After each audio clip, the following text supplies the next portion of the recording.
Bagaimana saya terhubung secara berbeda dengan rasa cemasnya.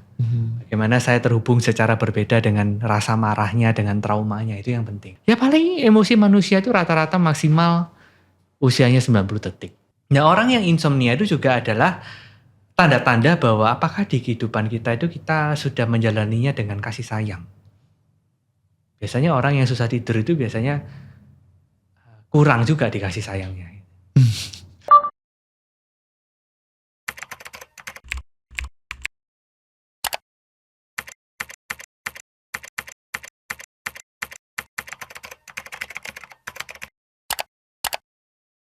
Hi everyone, welcome back to In Our 20s podcast, navigating life in our 20s, one step at a time. Woo! Aku Jihan sebagai host, and this is my partner. Aku Rafif. Dan hari ini kita bakal ngobrolin lagi nih di In Our 20s. Mungkin sedikit tentang In Our 20s. Sebenarnya In Our 20s itu apa sih? Jadi In Our 20s ini adalah sebuah media, sebuah platform di mana kita nih berangkat dari satu keresahan, yaitu kita gitu ya. Orang-orang di umur 20-an itu rata-rata kita melihat di umur 20 ini kita butuh banyak banget decision making yang akan impactnya tuh jangka panjang di kehidupan kita. Masalahnya kita nggak tahu banyak hal-hal yang kita tuh masih figuring out dan kita tuh masih navigating. Akhirnya kita coba gimana kalau kita bikin In Our 20s ini, dimana kita menjawab keresahan-keresahan itu dan menjadi guide untuk ya kita semua di umur 20-an bisa lah mengambil step-step gitu. Satu step nggak apa-apa. Dan hari ini Yes, dan kalau tadi Jihan bilang dari keresahan-keresahan, sebenarnya sekarang ini udah mulai muncul tren healing gitu ya. Sebenarnya udah dari beberapa tahun yang lalu, orang-orang udah mulai menemukan sebuah rasa penting gitu ya dari healing. Nah, mungkin salah satu tekniknya itu untuk menemukan kedamaian atau menyembuhkan luka nih dengan teknik mindfulness. Benar. Yang orang-orang udah mulai aware gitu.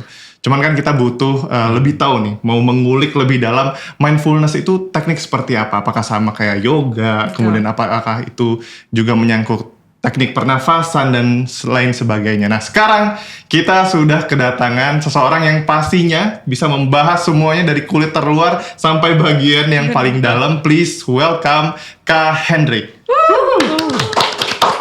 Oke, Kak Hendrik ini adalah seorang first teacher MBSR ya Kak ya? Ya. Mungkin boleh dijelaskan nih Kak, sekalian perkenalan. Teacher MBSR itu tuh kayak apa sih Kak? Oke, jadi banyak orang itu masih belum paham MBSR itu apa. MBSR sendiri kepanjangannya Mindfulness Based Stress Reduction. Dan program ini sebenarnya yang mengawali tren mindfulness di dunia. Oh, I see. Karena sebelumnya meditasi itu kan dianggap sebagai produk spiritual saja. Iya. Yang kemudian belum ada risetnya. Nah, kebetulan tahun 79 ada seorang peneliti ya, molecular biologist namanya Dr. John Kabat-Zinn. Beliau tiba-tiba punya ide. Nah, gimana kalau saya membawa meditasi ini ke dunia science? Nah, kemudian paper pertamanya itu adalah ketika dia mengadakan mindfulness based stress reduction. Waktu itu di rumah sakit di Massachusetts. Nah, jadi kalau kita lihat MBSR ini adalah program emas gitu ya, standar dengan tertinggi kalau kita mau belajar mindfulness. Karena kalau nggak ada MBSR mungkin kita nggak dengar mindfulness sekarang. I see. Jadi ini pembuka jalan dari orang-orang tuh akhirnya mengetahui apa itu mindful ya Kak? Benar. Ya. Oke, Kak, tapi pengen tahu nih. Mungkin aku pernah baca, ternyata Kak Hendrik ini justru background itu arsitek ya Kak? Iya. Nah, dari arsitek loncat tiba-tiba ke mindful. Tapi mungkin nggak mungkin tiba-tiba sih ya Kak, pasti ada proses. Ya, mungkin boleh sedikit diceritakan nih Kak. Kenapa menjadi penting buat Kak Hendrik? Ya, saya sering bercanda gitu ya. Kalau pas dulu saya bikin bangunan, saya sekarang jadi arsitek pikiran ya, arsitek hati. Wow, make sense. Perjalanannya adalah sebenarnya dari dulu saya suka hal-hal yang berbau spiritual. Ya, tapi pada saat itu saya lebih banyak teorinya lah daripada prakteknya. Sehingga ada banyak sekali permasalahan atau mungkin trauma yang saya nggak beresin. Atau bahkan mau diberesin gimana, saya nggak tahu kalau itu trauma.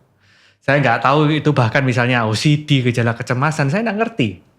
Nah, kemudian self-hatred, benci terhadap diri sendiri, saya nggak tahu konsep saya seperti itu ya. Jadi ya saya taunya spiritual gitu ya. Nah, kemudian waktu itu saya juga suka seni, sehingga kemudian saya akhirnya belajar arsitektur. Nah, kemudian saya sempat kerja sebagai arsitek. Nah, kemudian saya sempat mencari spiritual saya sampai pergi ke kaki gunung Himalaya pada saat itu. Wow. Ya sebulan di sana, ya di biara-biara situ, saking benar-benar mau nyari gitu. Nah tapi ternyata saya lihat ya manusia di mana-mana aja sama gitu. Problem yang ada di sana juga sama dengan problem yang ada di sini, beda tempat aja. Kadang kita ngelihat, oh itu eksotik banget ya orang di puncak gunung, gak ada bedanya orang puncak gunung sama puncak kota gitu. Di puncak gedung-gedung tinggi di kota gak ada bedanya. Drama mereka tetap sama, hanya bentuknya beda aja. Jadi ya, terus kemudian saya mikir ya udah kalau gitu saya balik aja gitu ya. Nah setelah saya balik saya lanjut kerja jadi arsitek. Pada tahun 2017 saya kemudian mengalami yang namanya gejala panik. Oh, is it panic attack? Ya, panic attack. Karena di-trigger oleh pada saat itu saya sempat bermalam di Jogja. Dan untuk pertama kalinya di hidup saya, itu saya nggak bisa tidur semalaman. Karena sebelumnya itu bagi saya tidur itu nggak ada masalah gitu. Bahkan sempat kalau dulu itu begitu nyentuh ranjang udah pasti Langsung tidur. telor gitu. Gitu ya. Ini kan sangat traumatik bagi saya ya karena wah saya yang bangga dengan skill saya tidur, lah kok tiba-tiba nggak bisa tidur. Ya, jadi malam itu saya benar-benar ketakutan gitu, stres banget. Nah kemudian akhirnya apa? Besok paginya saya overthinking. Wah ini kalau saya nggak bisa tidur gimana? Nanti besok saya gimana? Apa saya nggak mati? Gitu ya. Terus saya kepikiran terus kan omongan-omongan yang ada di berita-berita internet atau di koran. Kalau Anda harus tidur itu minimum 7 jam. Yes. Lah ini kalau saya nggak tidur, logika saya pada saat itu adalah nanti saya mati gitu. Wow. Nah memang di riset kan sudah dibuktikan kalau ketakutan terbesar manusia itu adalah kematian.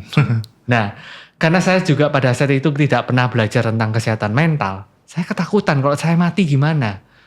Akhirnya, momen di hari setelah saya nggak bisa tidur seharian itu, tiba-tiba saya ngerasain gejala yang sangat intens gitu. Jantung bisa berdebar cepat banget dalam kurun waktu misal 10 menit. Dan itu nggak ada reasonnya ya? Nggak ada reasonnya. Ya sebenarnya saya tahu bahwa saya ini overthinking, tapi saya nggak pernah overthinking sampai jantung saya deg-degan segini cepat selama 10 menit gitu. Bahkan suasananya itu kayak mencekam banget, kayak dikejar setan dan saya ada di satu ruangan dan saya nggak bisa kemana-mana. Karena kalau saya dulu punya masalah, saya kan bisa lari di tempat lain. Oh kalau saya misalnya lagi nggak enak hati, misalnya saya lagi jengkel, saya bisa curhat. Saya bisa nonton mungkin, saya bisa makan. Dan kemudian setelah itu saya merasa enakan. Nah ini yang jadi masalah kan bukan di luar sana. Yang jadi masalah itu pikiran saya membuat saya nggak bisa tidur pada saat itu. Benar-benar. Jadi ancamannya itu di diri saya sendiri. Nah mau gimana, saya nggak bisa kabur kemana-mana gitu. Jadi itu rasa dihimpit ketakutannya itu intens. Jadi yang membuat saya akhirnya mulai benar-benar mau berubah gitu. Karena saking intensnya itu, sampai beberapa hari kemudian saya juga terbersit ada muncul pemikiran bunuh diri gitu. Wow. Nah saya kaget gitu loh. Ini kan cuma urusan susah tidur. Kok bisa ujung-ujungnya logika saya bunuh diri ya? Kenapa ya gitu ya? Saya nggak ngerti gitu. Nah akhirnya untung ada senior-senior saya gitu di komunitas meditasi itu yang kebetulan ada yang penyintas anxiety. Ada yang penyintas panic attack. Penyintas di sini dalam artian dia sendiri sudah nggak pernah kambuh lagi gejalanya. Jadi benar-benar dia bisa lepas. Nah melihat ada teman yang begitu, saya jadi punya harapan. Karena ketika kita mengalami panic attack atau anxiety itu rasanya itu kita kayak nggak bakal bisa sembuh lah gitu ya. Yeah. Apalagi di zaman itu kan tahun 2017 itu kesehatan mental belum marak. Betul. Kalau kita cari di Google, can anxiety recovered fully? Ya, apakah kecemasan bisa sembuh sepenuhnya? Jawabannya enggak loh. Ya di website kesehatan itu jawabannya enggak. Wah, saya tambah khawatir lagi, udah overthinking lagi. Waduh, ini kayak udah dikasih cap seumur hidup bahwa nggak bisa sembuh gitu. Tapi kenyataannya ada teman saya yang bisa sembuh itu dan itu memberikan harapan gitu bagi saya. Jadi saya intens ketemu dia Dan kebetulan dia sembuhnya gara-gara meditasi. Hmm. Nah, latihan mindfulness. Nah, itu yang saya jalankan akhirnya sampai sembuh. Begitu. Wow. Berarti ini sebuah perjalanan yang pastinya terasanya cukup panjang gitu ya Kak. Tapi ini menarik sekali sih jadinya gara-gara kurang tidur doang gitu ya. Jadinya Benar. bertambah permasalahan baru, tambah lagi permasalahan baru gitu. Sampai akhirnya menemukan teknik mindfulness meditasi itu ya Kak. Sampai sekarang juga menjadi co-founder dari mindfulnesshub.id ya, betul ya? Ya. Nah, ini menarik karena berarti kan mindfulness itu bisa dibilang kalau dari dengar cerita Kak Hendrik adalah sebuah jawaban, ibaratnya solusi atau salah satu cara keluar dari tadi masalah-masalah yaitu overthinking, anxiety, dan panic attack. Ya. Nah, mungkin boleh nggak sih Kak di awal nih kita dijelasin dulu sebenarnya mindfulness itu kalau dijelasin tuh apa sih mindfulness itu? Oke. Kalau dari bahasa saya yang paling sederhana ya. Mindfulness itu adalah pada saat kita menjalani kehidupan, boleh kita menjalani kehidupan itu dengan jadwal yang padat, tapi pikiran kita nggak sibuk. Wow. Itu yang namanya Susah ya. mindful. Iya. Jadi nggak apa-apa gitu ya. Jadi pada saat kita menjalankan sesuatu, pikiran kita juga ikut menjalankannya. Ya, pada saat kita mengerjakan sesuatu, pikiran kita juga ikut mengerjakannya. Tapi pikiran yang sibuk tidak bisa begitu. Coba sering nggak kita lagi makan gitu. Coba tes, berapa banyak pikiran yang muncul terkait makanan yang kita makan? Nggak banyak mungkin. Betul. Yang muncul itu soal kerjaan, pacar, Iya. masalah Benar. gitu kan. Benar. Padahal kan kita lagi makan gitu ya. Dan terus yang kita pikirkan tentang kerjaan kita, pacar kita, teman kita, itu kan kadang juga belum pasti seperti itu. Belum tentu terjadi. Terus kenapa kita tuh sibuk berpikir-pikir seperti itu, padahal semuanya itu belum tentu seperti itu. Tapi yang pasti apa? Saat ini saya sedang makan.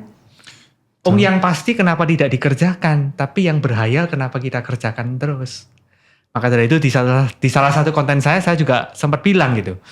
Kalau Anda overthinking, itu sebenarnya Anda rajin berpikir. Oh, Gitu ya. benar. Nah, coba Anda switch. Maleslah berpikir, rajinlah langsung mengerjakan. Jadi nggak ada overthinkingnya. Nggak ada overthinkingnya. Benar. Gitu. Tapi yang terjadi sekarang apa? Saya malas bekerja, Tapi banyak rajin overthinking. Iya. Rajinnya dibawa ke sini gitu, tapi nggak ada karya nyatanya gitu. Oh, oke. Berarti mindfulness tuh sesimpel kayak apa yang dilakuin itu selaras sama apa yang dipikirkan. Yes. Jadi filtering pikiran-pikiran lain selain ya apa yang dilakukan saat itu gitu. Ya, Which is mungkin kalau logikanya sih karena ini kita sama-sama belajar juga kita berdua gitu. Berarti kenapa itu bisa dibilang membantu kita menghadapi tadi ya mengurangi masalah anxiety dan lain-lain gitu. Karena the moment kita mindful jadi itu menyetop kita dari stres, setelah stres kan jadi snowballing lagi ya jadi ada anxiety dan lain-lain gitu. Oke, berarti pertama kayak gitu. Nah, yang kedua, berarti hubungannya mindfulness sama tadi anxiety gitu kan banyak kalau yang aku baca gitu ya kok.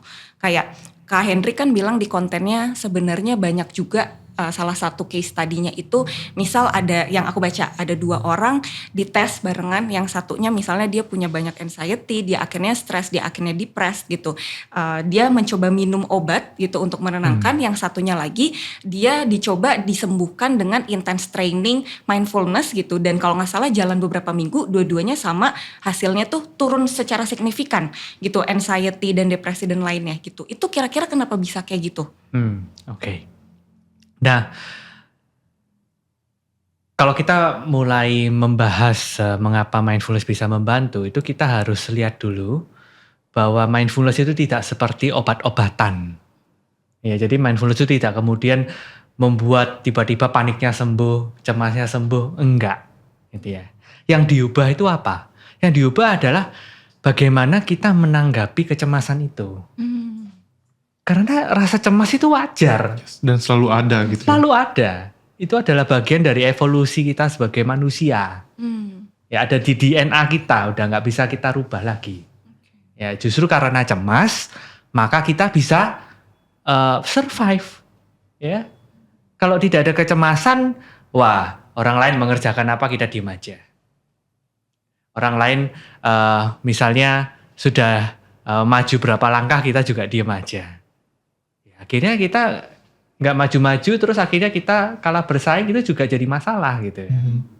Nah, tapi yang jadi problem adalah bukan kita nggak boleh bersaing, tapi pada saat bersaing, pada saat kita berkompetisi, bekerja, kemudian merencanakan, seringkali kita itu over merencanakan, Oh, Yes. oke. over berkompetisi. Dalam artian kita itu nggak tahu tempat, nggak tahu waktu. Saat ini saya sedang makan. Tapi pada saat saya makan, saya malah mencemaskan hubungan saya sama pacar gitu misalnya. Kan itu tidak pada tempatnya. Iya. Iya. Cemaskan pada saat memang kamu ketemu gitu, lebih Hmm. masuk akal gitu. Langsung diomongkan daripada kamu pikir-pikir terus sepanjang hari. Akhirnya itu jadi kontraproduktif. Jadi cemas yang akhirnya membantu kita itu akhirnya apa? Menjadi berlebihan. Ancamannya itu akhirnya apa? Tidak lagi sesuatu yang nyata, tapi kita bikin-bikin sendiri di kepala kita. Benar. Gitu. Contoh misalnya begini. Zaman dulu itu kan oke, ancamannya apa? Paling kan binatang buas. Yes. Ya, kemudian mungkin ada alam, Bencana alam, dan ya. sebagainya gitu ya. Dan tidak sekompleks sekarang gitu. Orang zaman dulu berpikirnya simple.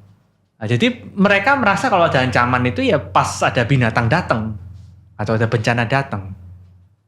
Ya, dan itu bisa dihitung dalam sehari mungkin juga nggak ada gitu. Ya. Iya. Nah, tapi sekarang apa yang terjadi di masyarakat modern? Sehari aja ancamannya bisa banyak banget. Ya, kenapa? Karena kita repeat terus di pikiran kita. Kita ulang terus kejadiannya. Apalagi terus kemudian kita buka sosmed. Ya. Wah, Pengaruh sosial media sih iya. jahat. Ini pacarku kok nggak balas-balas ya. Tapi dia kok bisa upload story ya. Gitu ya. Iya. Nah, itu bisa jadi suatu ancaman loh bagi otak kita. Karena otak kita ini nggak bisa bedain ancaman beneran sama yang hayalan. Pokok sudah ditangkap otak, ini sebuah ancaman, ya sudah. Maka tubuh kita dengan segala hormonnya, kemudian dengan segala metabolismenya, itu akan membuat kita berusaha untuk selamat dari ancaman ini. Ya. Sehingga akhirnya apa? Kemudian kita berusaha terus mempertahankan diri.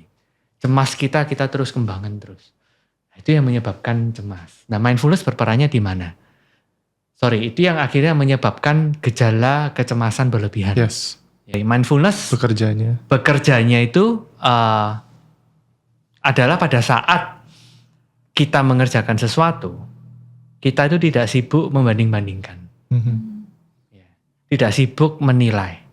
Misal, ketika kita cemas mengalami sesuatu yang gak enak gitu ya.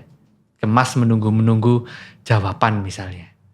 Nah, pada saat itu terjadi, seringkali itu yang bikin cemas itu bukan menunggu jawabannya sebenarnya. Tapi akhirnya yang menjadi trigger kecemasan yang berlebihan itu adalah pada saat kita nggak suka cemasnya. Yes. Kita nggak suka kita marah. Saya nggak suka sedih. Sehingga kita mulai muncul kecemasan. Waduh, ini saya kok marah terus ya? Ini kenapa saya sedih terus ya? Kenapa saya overthinking ya gitu? Kenapa saya nggak bisa tenang ya gitu? Jadi yang menjadi masalah itu biasanya adalah kita mencemaskan kecemasan. Wow. Nah, Yes. Benar. kita sedih akan kesedihan. Kita marah karena kita marah. Dan akhirnya nggak menerima perasaan diri sendiri gitu ya. Iya, akhirnya kita tidak memvalidasi perasaannya. Yes. Betul. Yang terjadi adalah kita terus menumpuk perasaan baru lagi dan lagi. Dan itu akhirnya menyebabkan pada saat kecemasan ini sudah berlebih, akhirnya momentumnya apa? Ya panic attack. Ya. Karena respon panik itu adalah wajar pada saat ancaman itu terlalu banyak. Misal, kalau kita benar-benar ketemu binatang buas yang benar-benar mengancam di depan kita, maka gejala panik itu ya berguna dong. Kita akan berusaha sebisa mungkin menyelamatkan diri.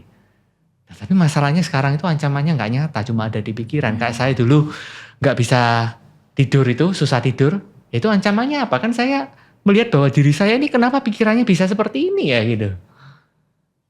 Nah, itu yang membuat akhirnya saya panik melihat diri saya sendiri. Yes. Saya panik dengan segala kondisi yang ada di dalam diri. Nah, mau lari kemana lagi? Selain latihan mindfulness yang bisa saya jalankan. Nah, akhirnya yang dirubah adalah bagaimana saya terhubung secara berbeda dengan rasa cemasnya. Bagaimana saya terhubung secara berbeda dengan rasa marahnya, dengan traumanya. Itu yang penting. Ya. Karena semua manusia pasti akan mengalami kecemasan. Yes. Semua manusia pasti akan mengalami trauma. Jadi kalau Anda mengalami trauma, ini nggak ada sesuatu yang spesial gitu. Waduh, aku trauma gitu. Nggak ada sesuatu yang spesial gitu. Bahkan ada penelitian yang menunjukkan ya bahwa sebagian besar umat manusia di bumi ini tuh sudah punya gejala obsesif sebenarnya. Jadi nggak perlu risau kalau misalnya ada gejala OCD.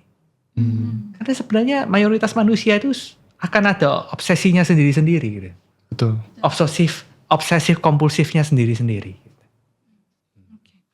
Berarti kecemasan ini tadi datangnya dari ancaman. Otak kita menangkap ancaman, akhirnya kita jadi diliputi rasa cemas. Dan sebenarnya cemas itu yang perlu di-highlight adalah perasaan yang normal untuk manusia. Cuman yang bisa kita kontrol adalah gimana cara kita menghadapi rasa cemas itu, which is mindfulness take part di situ ya. Oke. Untuk menyetop rasa cemas itu. Ya, ini yang menarik ya, karena bagaimana mindfulness itu menyetop rasa cemas itu agak berbeda dengan pandangan-pandangan terapi yang lain atau pandangan-pandangan umum lah, bagaimana kita mau menyetop sesuatu gitu.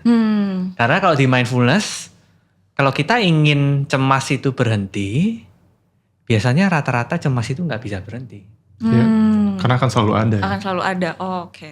Akan selalu ada, dan biasanya pada saat kita pengen cemasnya itu berhenti, biasanya ya, meskipun ini wajar sebenarnya, biasanya kita nggak sadar. Nah, gawatnya ini nggak sadarnya.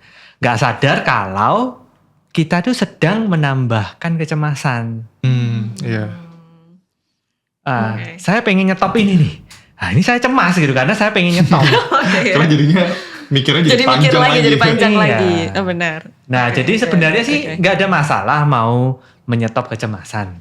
Tapi kadang kita tuh nggak sadar bahwa dalam proses memberhentikan kecemasan itu kita sendiri juga seringkali hanyut dalam kecemasan, dalam usaha memberhentikan.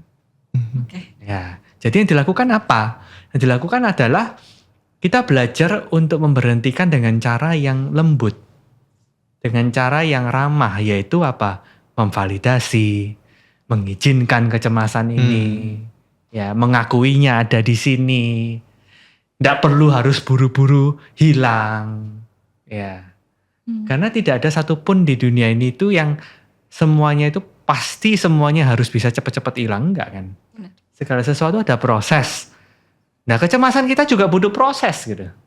Kemarahan kita juga butuh proses.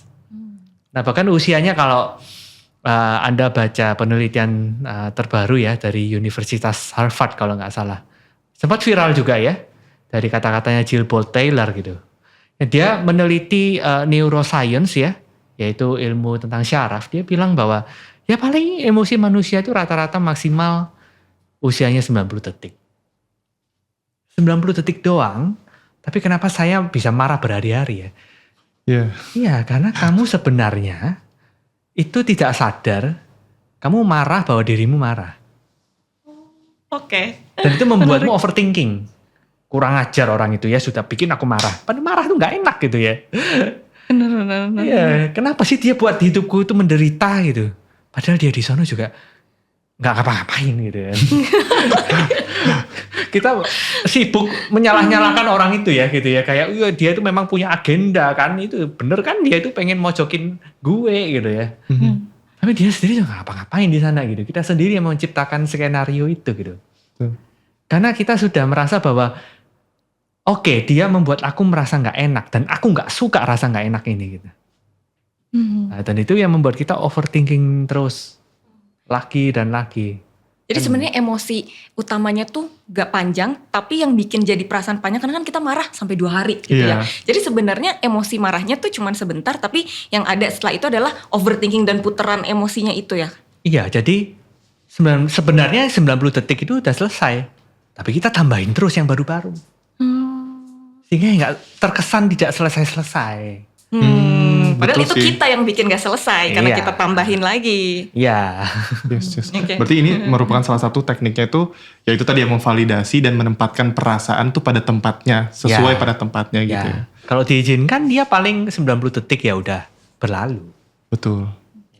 Oke, tapi aku penasaran deh Kak Hendrik, apakah teknik mindful ini tuh mungkin akan sama seperti meditasi atau tadi yoga, atau mungkin yang sekarang lagi tren tuh banyak orang ke Bali itu mau healing tuh caranya dengan apa tuh yang melukat gitu. Oke, jadi ada banyak teknik healing. Yes. Dan teknik healing ini juga ada yang berupa hanya menghilangkan gejala. Mhm. Ada ya, mungkin kalian pernah lihat di Reels atau di TikTok, energi itu tiba-tiba ditarik, dibersihkan. Yes. Itu hanya membersihkan gejala. Ah. Ya, sama seperti ketika kita minum obat untuk meredakan kecemasan, itu yang diredakan adalah gejalanya. Mhm. Tetapi apa yang men-trigger, kemudian bagaimana kita bisa menghadapi kecemasan ini secara jangka panjang, itu tidak di-handle di situ. Mhm. Nah, jadi healing apa yang mau kita lakukan, itu sebenarnya bebas. Saya juga kadang healing ya jalan-jalan gitu. Mhm. Tapi saya tahu bahwa ini hanya bersifat sementara. Ya, saya mungkin pergi ke tempat refleksologi, gitu ya, family massage ya. Kemudian juga mungkin saya bisa pergi ke mall atau mungkin curhat, Karaoke gitu. karaoke, gitu ya. Atau bahkan mungkin saya pergi terapi gitu, Iya. konseling, kemudian saya mendapatkan hipnoterapi dan sebagainya. Kemudian energi cleansing lah, kemudian sound healing ya, Iya, sama sekarang kan udah mulai banyak ya. banyak, iya. Nah, tapi kita harus tahu dengan jelas gitu, bahwa jangan-jangan apakah semua yang saya lakukan ini sifatnya itu hanya bersifat sementara dan kemudian hanya bersifat meredakan gejalanya. Mhm. Ya, nah kita mesti jujur sama hal ini gitu. Kemudian, misalnya, oke, teknik ini membuat saya sadar tentang akar masalahnya. Oke, ya. Tapi akar masalah itu adalah tidak hanya satu biasanya. Kadang terlalu kompleks loh akar masalah itu. Yes. Mungkin dari sifat Anda sendiri. Tapi sifat Anda sendiri ini dibentuk oleh mungkin hubungan dengan orang tua. Sifat mereka dibentuk oleh hubungan dengan kakek nenek Anda. Mhm. Ini kapan selesainya? Kadang orangnya udah nggak ada juga gitu. Iya. Ya, kemudian dengan lingkungan, edukasi, sosial media yang mungkin Anda mungkin udah nggak ada bayangan lagi. Ini sebenarnya akarnya dari mana aja gitu. Karena cabangnya udah banyak banget. Gitu. Nah, jadi mindfulness ini punya satu pendekatan yang menarik. Ya, salah satu kakek guru saya, dia pernah bilang begini. Apa sih bedanya mindfulness dengan psikoterapi? Seperti misalnya gini, akar permasalahan Anda itu dimisalkan sebagai lintah. Psikoterapi atau mungkin yang terapi-terapi yang menghilangkan gejala itu berusaha menyembuhkan Anda dengan mencopot lintahnya satu-satu. Bisa ya, bisa. Tapi mindfulness yang dilakukan apa? Ya gampang, Anda tinggal ambil air garam, Anda bilas semua. Lintahnya akan copot semua. Iya. Gitu. Tidak satu-satu. Nah, maka dari itu di mindfulness kita tidak meributkan harus ketemu akar permasalahan, enggak. Tapi permasalahan apapun yang dihadapi, akar apa enggak, kita temui dengan lembut. Kita temui dengan ramah. Mhm. Kita izinkan, kita beri ruang. Dan kita berhenti untuk misalnya selalu reaktif. Kita enggak mau terlalu reaktif lagi. Ya, jadi apapun yang muncul saya sambut. Saya hadapi. Itu sikap dari mindfulness. Mhm. Peduli ini akar apa enggak. Wow. Wow. Memproses. Oke, Kak Hendrik. Tadi berarti kita udah dapat nih definisinya mindfulness dan tadi kita udah sempat bahas kecemasan gitu ya. Which sebenarnya cemas ini sangat core dan sangat dasar gitu. Nextnya adalah salah satu yang kita kan ngobrol nih sama banyak teman-teman kita di umur 20-an. Dan ketika kita ngomongin mindful, kita ngomongin tentang kecemasan gitu. Salah satunya adalah tadi udah sempat dibahas sama Kak Hendrik juga, banyak yang jadinya tuh masalahnya sampai ke permasalahan tidur, which is akhirnya overthinking itu nggak cuma ada di day, ibaratnya hari, malam tuh kadang malah lebih parah. Dan aku pribadi juga dulu pernah banget ada tahun-tahunnya di mana baru bisa tidur tuh malah jam 5 pagi, jam 6 pagi, dan itu beneran nggak ada apa-apa, sibuk aja sama pikiran sendiri gitu. Nah, kalau dari case-case yang misalnya Kak Hendrik lihat atau misalnya Kak Hendrik coba pelajari dan hadapi gitu, satu yang mau coba kita tanya sebenarnya core masalahnya tuh apa sih sampai orang tuh bisa ada kecemasan saat tidur dan permasalahan kayak gitu. Dan kedua kan kalau yang kita lihat kan sebenarnya salah satu yang bisa kita lakukan lagi-lagi mindful gitu. Nah itu seperti apa? Oke. Sebenarnya kebiasaan sehari-hari itu yang menentukan kualitas tidur. Pada saat sehari-hari kita lupa beristirahat, maka pada saat jamnya tidur, biasanya kita lakukan juga semakin men-trigger susah istirahat. Dalam artian apa? Buka HP gitu ya. Kemudian lihat sosmed, nonton Netflix, ya misalnya nonton drama Korea dan sebagainya gitu. Jadi badan kita itu yang biasanya dulu di set up jam 9 ke atas sudah istirahat, sekarang kita gunakan untuk aktivitas yang justru men-trigger badan kita untuk terus beraktivitas. Nah misalnya mungkin Anda pernah dengar ya, kalau kita mau mengatasi insomnia itu kurangi blue light, atau kurangi cahaya-cahaya yang men-trigger. Itu karena badan kita itu kalau lihat cahaya itu bingung. Wah ini adalah saatnya kita beraktivitas gitu. Karena zaman dulu kan nggak ada lampu. Badan manusia itu sudah di set kalau misalnya gelap, well ini saatnya untuk beristirahat. Toh kita nggak bisa ngapa-ngapain lagi kan. Udah gelap gitu ya. Mau ngapain memang. Ya paling dengan lilin sedikit. Anda boleh nulis-nulis sedikit. Tapi kan nggak terlalu men-trigger gitu. Aktivitas Anda adalah istirahat. Nah sekarang yang kita lakukan apa? Bahkan konten itu baru up-nya itu bisa jam 11 malam. Gitu ya. Jam 12 malam itu masih ada yang nge-like ini. Apa nggak tidur ya orang-orang ini ya. Jam 1, jam 2 itu masih kontennya bisa up terus gitu. Wow gitu ya. Orang-orang ini buka sosial media bisa jam 1, jam 2 pagi. Nah itu kan zaman dulu gak pernah terjadi. Wong saya aja dulu jam 9 malam sudah disuruh tidur. Benar. Jadi mindfulness itu juga seni mendengarkan badan. Ya, dalam artian itu gak cuma kita mengerjakan sesuatu gitu. Tapi apa yang badan rasakan, pikiran kita juga ikut mengakui apa yang dirasakan badan. Itu yang namanya mindful. Tapi seringkali itu apa? Pada saat kita merasakan badan, kemudian pikiran juga ikut merasakannya, kita kadang tuh nggak sadar. Wah, badan kok rasanya begini ya? Ada salah apa ya gitu? Pada saat kita tiba-tiba berpikir seperti itu pikiran kita sudah tidak lagi bersama dengan rasa di badan. Kita sudah pergi ke skenario. Wah badan saya ini, wah jangan-jangan ada ada penyakit gawat ini. Kemudian saya nge-search gitu. Terus Google gitu kan ya. Yang keluar kanker. Makin lagi dimikirin. Gejala sakit bahu. Itu mulai dari sederhana sampai yang kanker gitu kan. Ini yang mana yang benar nih ya gitu. Nah ini yang jadi permasalahan gitu. Bahwa terkadang meskipun itu beneran misalnya kanker pun gitu ya. Tapi itu akan lebih parah lagi kalau pikiran kita tidak lembut merasakannya gitu. Diperparah dengan ketakutan, kecemasan gara-gara apa? Kita punya skenario yang menakutkan sendiri. Padahal sebenarnya juga mungkin tidak semenakutkan itu gitu. Dan belum tentu terjadi. Belum tentu terjadi.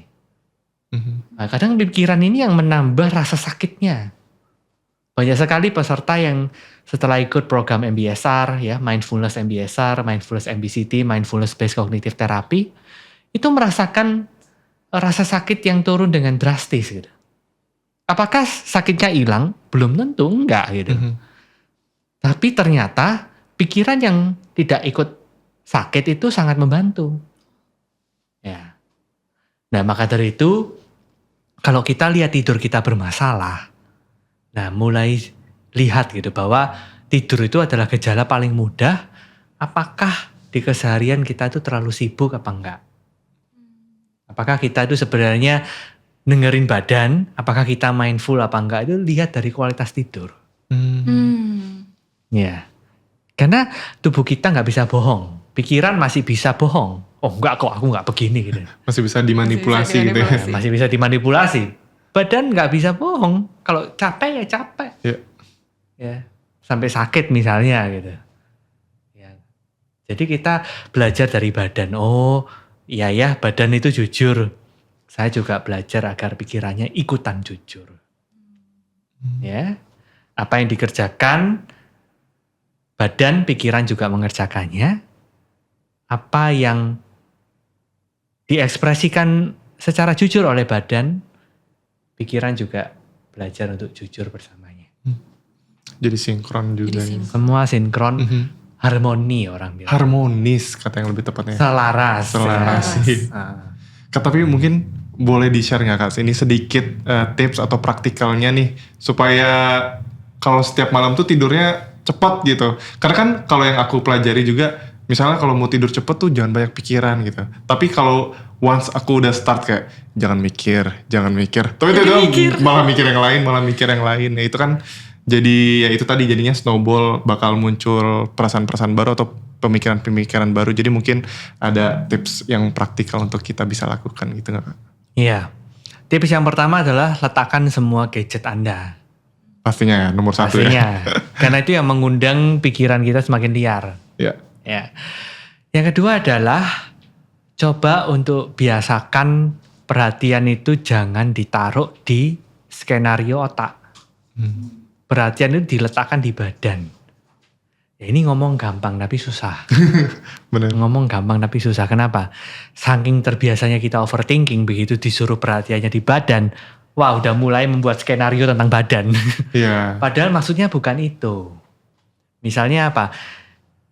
Pada saat kita duduk sekarang, Mas sama Mbak bisa ngerasain badan nggak? Sembari dengerin saya. Bisa kan? Tapi nggak perlu mikirin tentang badan secara berlebihan kan? Betul. Ya bisa dirasakan aja. Iya. Saya memang badan saya sedang duduk. Ya ini yang namanya sensasi badan. Ya mungkin teman-teman yang mendengarkan ini juga sama gitu. Oh ada sensasi badan. Oh ya ini yang terasa gitu ya. Dan ini yang akhirnya bisa membantu Anda atau menyelamatkan Anda. Ya, karena apa? Perhatian kita itu pada saat kita di badan, sebenarnya kita udah keluar dari skenario yang membuat kita nggak bisa tidur.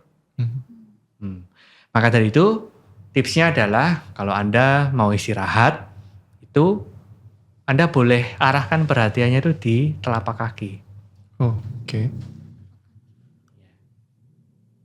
Karena kebanyakan energi itu terkumpul di tubuh bagian atas. Terlalu banyak overthinking. Ya, jadi kita bawa perhatiannya itu ke tubuh bagian bawah. Ya, seringkali kita nggak terlalu perhatian kan sama cara kita jalan. Iya. Kita nggak terlalu perhatian sama cara duduk. Bahkan kalau kaki terkilir pun juga kadang ini kaki minta istirahat, pikiran juga bilang enggak bisa. Kita lebih nurutin yang di bagian atas. Betul. Daripada yang di bagian bawah. Oh, jadi kalau Anda susah tidur, Anda boleh rasakan tubuh bagian bawah. Maka dari itu ada yang bilang kan, oh kalau mau tidur rendam dulu kakinya pakai air hangat gitu kan. Itu maksudnya apa? Itu buat perhatian kita luruh ke kaki. Atau grounding, orang bilang kan. Grounding di tanah, jalan tidak pakai sandal. Ya, itu bisa Anda lakukan. Perhatian kita taruh di bawah terus. Kemudian yang terakhir adalah, ini yang mesti kita bawa, yaitu sebuah sikap yang berbeda. Tadi kan kita udah bahas ya, mindfulness itu tidak berusaha menyetop kemudian berusaha mengusir kecemasan, tapi mengubah relasi kita dengan kecemasan. Jadi apapun yang muncul pada saat Anda nggak bisa tidur, temui dia dengan kelembutan, temui dengan keramahan, izinkan. Pada saat dulu saya susah tidur itu sering kali loh, saya itu paniknya itu justru muncul pada saat saya mau tidur. Betapa sengsaranya, saya mau istirahat kok paniknya malah muncul. Yang saya lakukan apa? Cuma beberapa hal gitu. Oke, panik, aku tahu kamu di sini, I love you. Jadi saya kembangkan kelembutan dan kasih sayang ini bahkan pada emosi-emosi saya yang sudah ke-trigger karuan. Akhirnya saya bisa tenang gitu. Karena saya nggak sibuk berusaha untuk menambahkan kecemasan gitu. Saya belajar untuk meresponnya dengan lembut. Kalau kita mengembangkan cinta kasih, badan kita tuh akan tenang sendiri gitu. Nah, orang yang insomnia itu juga adalah tanda-tanda bahwa apakah di kehidupan kita itu kita sudah menjalaninya dengan kasih sayang. Biasanya orang yang susah tidur itu biasanya kurang juga dikasih sayangnya.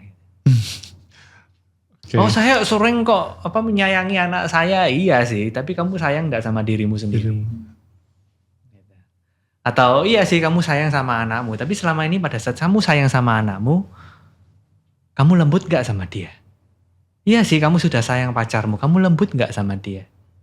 Iya sih kamu sayang sahabatmu sudah, kamu lembut nggak sama dia? Itu perlu dicek.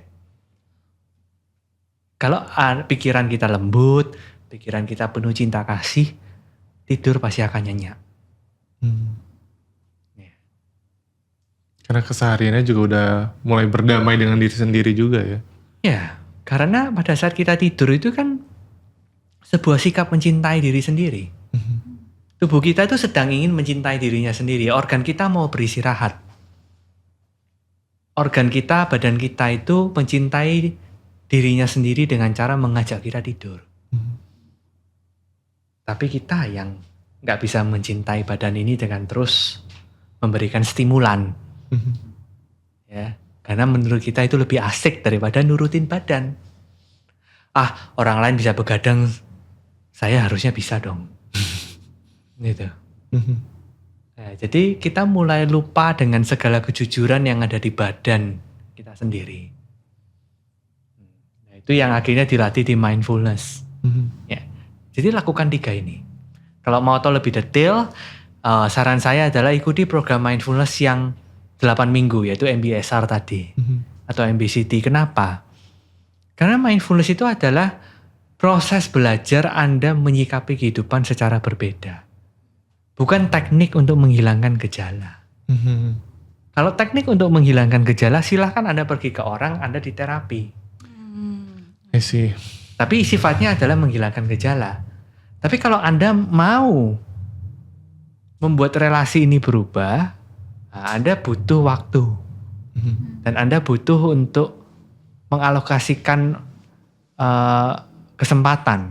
Ya, Anda butuh komitmen bahwa Anda mau menjalani hidup secara baru dengan sikap yang baru. Dengan sikap yang lembut.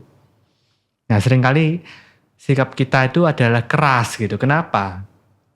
Ya karena kita berusaha survive. Misal ada macan gitu. Kan gak terpikir ya kita mau menyayangi macan gitu. Ya, terlalu welcome tiba-tiba diserang ya. Iya. Apalagi mungkin di kantor ya kompetisinya banyak gitu kan. Yeah. Wah ini macan-macan semua ini, gak ada yang tulus gitu misalnya. Semua sikut-sikutan semua gitu. Akhirnya cemas. Ada loh yang sampai begitu. Nah itu beberapa orang saya pernah temui gejala kecemasannya muncul gara-gara di kantor sikut-sikutan semua gitu kan. Politik kantor begitu pekat gitu ya. Akhirnya kita gak sempat menumbuhkan cinta kasih gitu kan. Nah, semuanya ya pengen unggul, kita juga pengen survive, akhirnya digunakan cara-cara keras. Hati kita keras, pikirannya keras. Nah pikiran yang keras, hati yang keras itu menyebabkan energi badan kita juga gak seimbang, hormon-hormonnya gak seimbang. Itu bisa menyebabkan insomnia juga. Jadi ketika pikiran itu lembut, energi badan juga lancar, hormon metabolisme juga lancar, otomatis pasti tidur akan terjadi dengan nyenyak. Gitu. Oke, Kak Hendrik, tapi kalau tadi misalnya Kak Hendrik bilang mengenai stimulan, kemudian metabolisme tubuh, kan sekarang tuh udah mulai banyak dengan judul vitamin yang mungkin kandungannya isinya melatonin gitu kebanyakannya. Apakah ini dampak ke depannya kalau misalnya kita sering konsumsi si melatonin itu sendiri, dampaknya tuh kira-kira ke depannya seperti apa? Dan apakah tingkat efektivitasnya jika dibandingkan dengan kita mulai belajar dan menerapkan mindfulness ini, mungkin akan lebih baik mindfulness atau seperti apa? Oke. Nah yang menarik adalah kalau kita terus mengandalkan asupan hormon-hormon dari luar seperti itu. Ya, kan itu kita nggak mungkin minum hormon itu terus-terusan juga. Oke, kita minum melatonin. Nah, terus kemudian pada saat malam stres, yang keluar apa? Hormon-hormon yang membuat kita cemas, panik, ya kortisol. Nah, akhirnya tidak ada gunanya melatonin ini kalau kita terus mengembangkan hormon kortisol terus.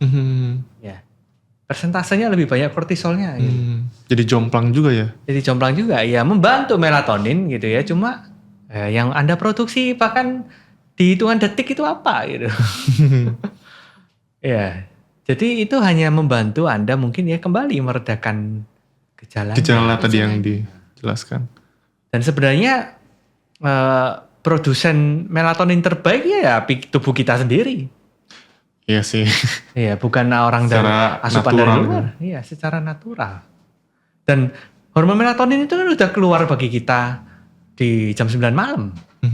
Nah, kenapa kita tidak mendaya gunakan ini? Kenapa kita repot-repot mau bayar-bayar mahal gitu buat minum melatonin? Betul. Udah keluar sendiri. Ya, di badan ini. Yang jadi masalah adalah bukan kita itu kadang kekurangan melatonin. Kadang itu kita kebanyakan kortisol. Kortisol ini hormon yang muncul pada saat kita itu panik, cemas, berusaha menyelamatkan diri. Itu adalah hormon kortisol. Perasaan-perasaan yang tidak nyaman di diri gitu ya.